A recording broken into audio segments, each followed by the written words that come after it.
Ey zülmət dünyasının güclü hükmüdarları! O, bu qayada oturub, gözəl səsi ilə Zəburun ayələrini tilavət edərdi. Bütün dağlar və quşlar onunla birlikdə oxuyardılar. Cinlərdən olan şeytanların fitnəsindən.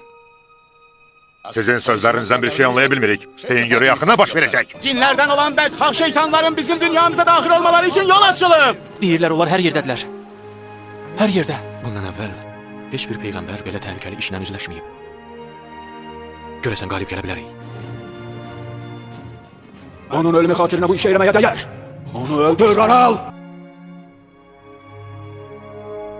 Heç kəsə rəhm eləməyin! Hamını öldürün! Öldürmələri! İlahi, bizə salih əməllərə sahib olmağı nəsib elə ki, sənin istədiyin qaydada özümüzü o dövr üçün hazırlaşdıraq. Həzrəti Süleymanın səltənəti Bədikino 23 avqust saat 22:00-da ASTV kanalında.